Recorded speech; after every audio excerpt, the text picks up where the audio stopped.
What would be most useful for you in our conversation today? Most likely just any strategies you have for the new content that I see. I took the LSAT in January, so it just previously like 2 weeks ago, and I'm taking it again February 22nd. But when I took it, I saw that like a lot of the content was different than the old test that I was studying. So I realized that like the passage A, passage B, I kind of wasn't prepared for that because I've been studying since May, but I haven't really been studying that. And there's only but so many tests that have that type of format on it. So, any strategies you have just for me to dissect that, the new content really? Sure. Okay, so I'm going to share with you three recent changes to the LSAT you should be aware of. The first is what you mentioned. In June 2007, LSAC switched the reading comprehension from having 4 long passages to 3 long and 2 short or dual comparative passages. That's the first. The second big change is rule equivalency or rule substitution questions. Those started with Prep Test 57, which is around sometime in 2009. And the way to get better at those is simply drilling them, doing only the rule substitution question within each game as an exercise. Those started with, again, with exam 57 and have appeared on virtually every exam since then. The third big change is the introduction of weird or curveball LSAT logic games. This is not a formal change to the content of the exam.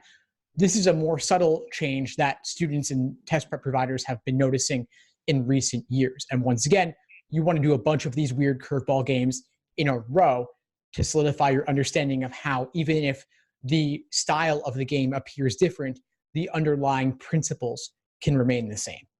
Okay.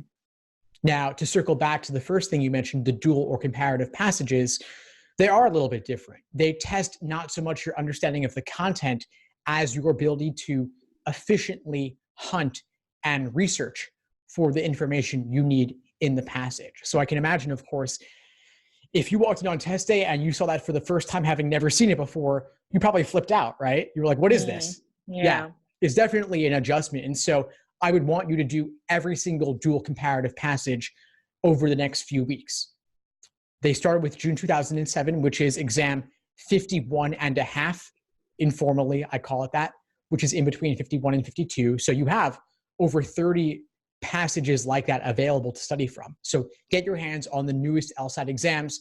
With only a few weeks remaining, I would focus on the most recent 10 or 20 exams, not doing all of them timed, of course, doing some timed, maybe 1 or 2 timed per week, but then doing many more individual passages or sections, either timed or untimed as you like. It's all good, whether you do timed or untimed. So I also I feel like I'm not reading fast enough, but I guess that's a longevity thing that is just from over time, like all your reading comprehension and reading skills that you grew up doing. So I guess I have a question of how do I take note of things in the passage without having to go back because it's digital now. So I think it's a little harder for me. I was able to make notes on the side and things like that, and I'm not able to do that on the digital. And I feel like a lot of the content, like for instance, there's always a science. I'm not good with science, so it takes me longer to comprehend what it's actually saying. And when I'm not able to make note of things or like translate it in my own kind of language, I get stuck. And then I run out of time almost for the test. So I've been trying to like jump because the 2-part passages, passage A and B, I'm able to dissect that easier because it's more comparative answers, which I'm like naturally good at. But do you suggest that I jump from passage to passage and try to find what passage is easier for me? That way I have a time bank. What's your goal score? A 155 or plus. Okay. Yeah, for 155 plus, you could leave out a passage. And basically, Okay. I wouldn't scan through at the beginning, but when you come across the science one, if you know that's the one you want to skip, you could put that aside. Or if you decide that you hate dual passages more than science, you could decide, I'm just not going to do the dual passage. Okay. That's an approach you could take. I don't have an opinion on which way is best here. But if you come across it and you say, I don't want to do this, have that be the one. Okay. But to help you with science for a minute, I agree, of course, a lot of reading ability is fixed at this point, but two things you could focus on. With regard to the digital, there's getting faster at reading on a screen.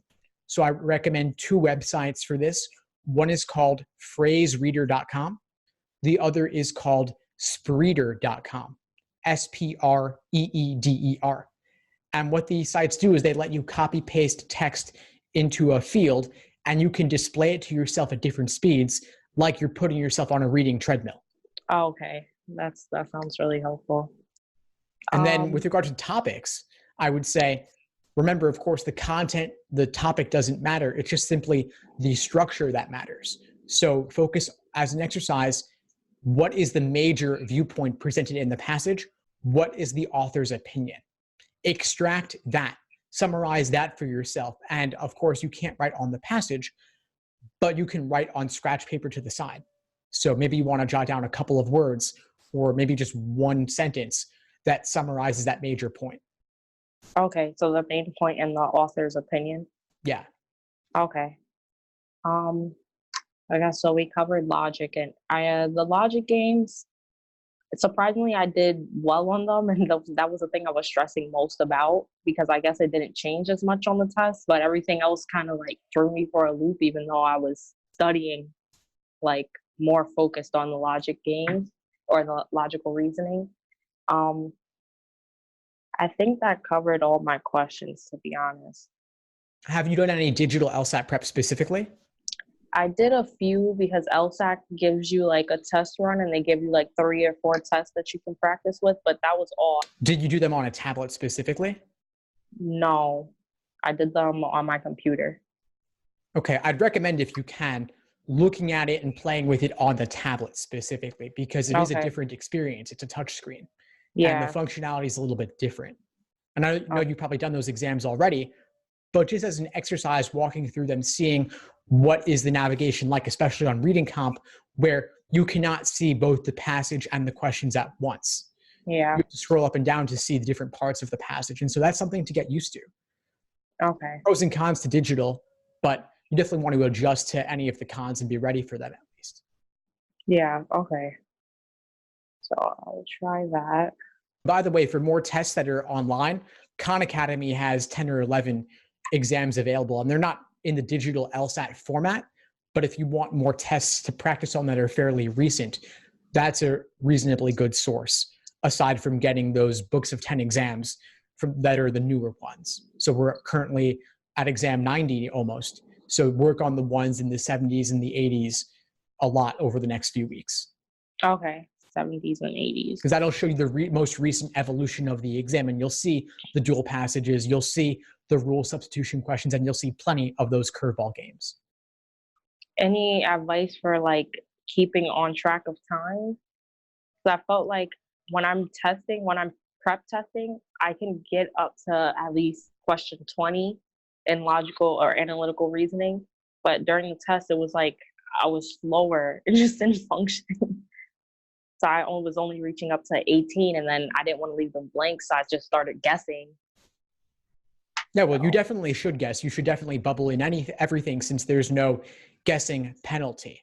Yeah. And for a score of 155 or above, you could leave out one passage. You could leave out one game. So that might be something to try and experiment with. And then in logical reasoning, the questions get progressively harder on average. And so it makes sense to simply do them in the order given. Yeah. Okay.